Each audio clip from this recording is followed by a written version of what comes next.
আসসালামু আলাইকুম। আমি আতিকুল্লাহ। ফ্রি বাংলা টিউটোরিয়ালের পক্ষ থেকে আপনাদেরকে স্বাগতম। গত পর্বে আমরা আমাদের ব্লগ হোম পেজের ডিজাইনটি এখানে তৈরি করেছিলাম। তো এবং আজকে আমাদের প্রতিটি সিঙ্গেল পেজগুলো তৈরি করার কথা। তো এবং আমার সিঙ্গেল পেজের ডিজাইন হচ্ছে এই রকম। তো এখানে আমার টাইটেল থাকবে, এখানে ডেট এবং আমার অথর এবং এই আদার্স জিনিসগুলো। তো সেটি করার জন্যে আমাকে প্রথমে যে কাজটি করতে হবে, সিঙ্গেল ডট পিএইচপি নামে যে ফাইলটি রয়েছে, সেই সিঙ্গেল ডট পিএইচপি ফাইলটি আমার ব্ল্যাঙ্ক থিমের মধ্যে অলরেডি রয়েছে। তো সেই এইচটিএমএল ফাইলটির মধ্যে আমরা যদি ব্লগ সিঙ্গেল এইচটিএমএল ফোল্ডারটি পেজটি ওপেন করি, তাহলে এটির সাথে আমরা এখন মিলাই যে এখানে প্রথমে আমার হেডার পোস্ট এবং স্লাইড বার এবং ফুটার এটি তো মানে কমন তো এটি থাকলো। এরপর আমার এখানে H2 আইডি টাইটেল এবং এখানে দেখুন যে আমার আইডি কই গেল,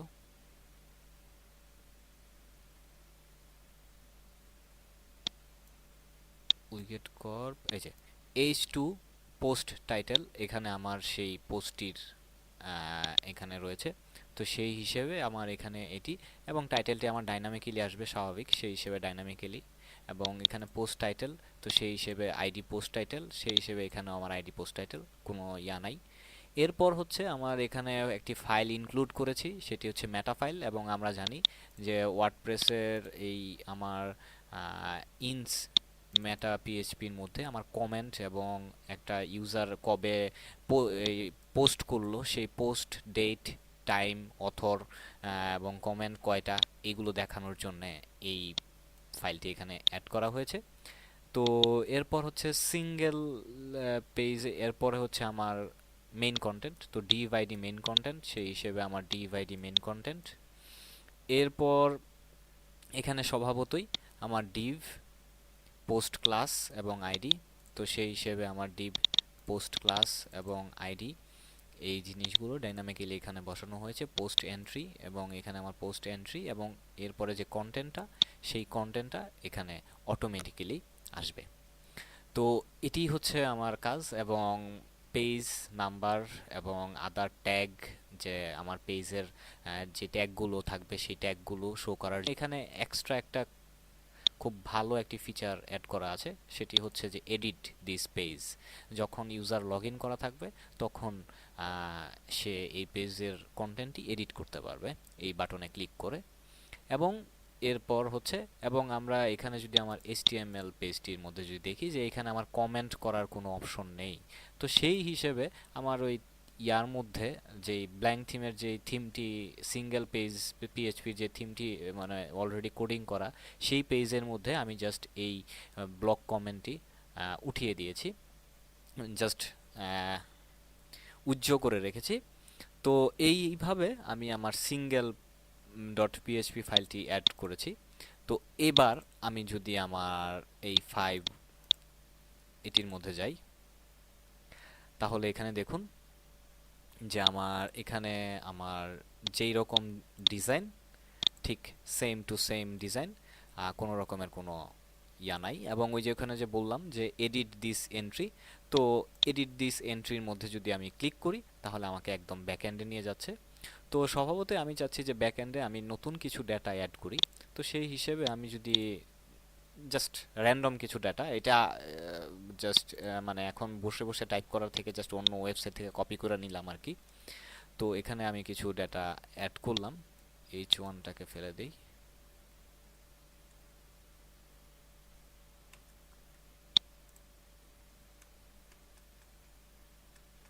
ওকে, এবার এটিকে আমি আপডেট করলাম। এবার ভিউ পোস্টে যদি আমি যাই,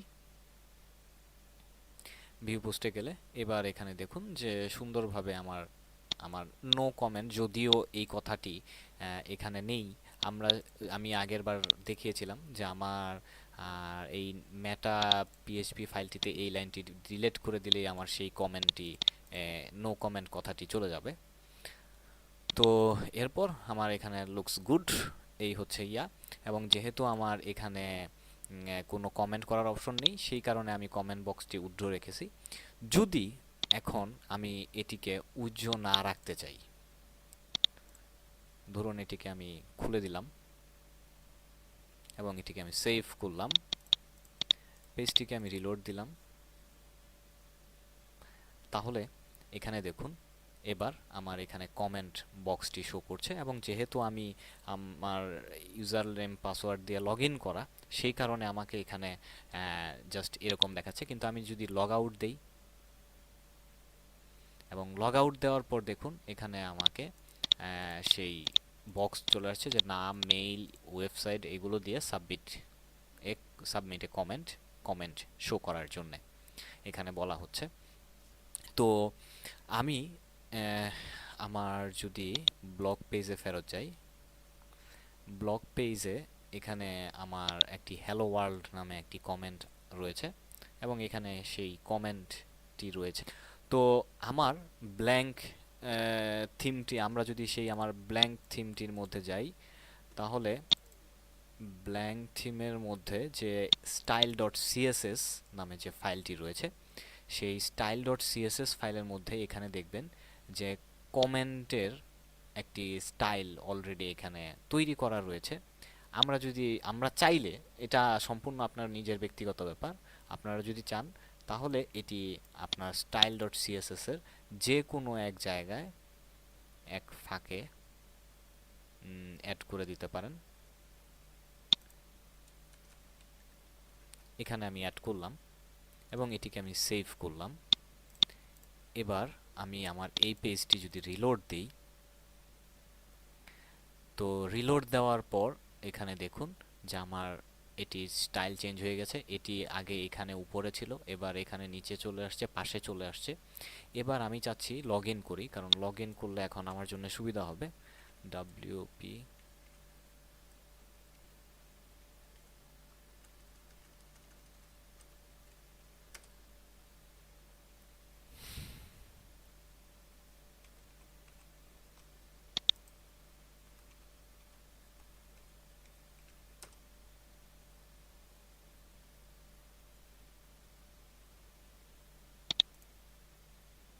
এবং আমার এই হ্যালো ওয়ার্ল্ডটি যদি আমি ওপেন করি, তাহলে এবার দেখুন এখানে আমার সেই হ্যালো ওয়ার্ল্ডটি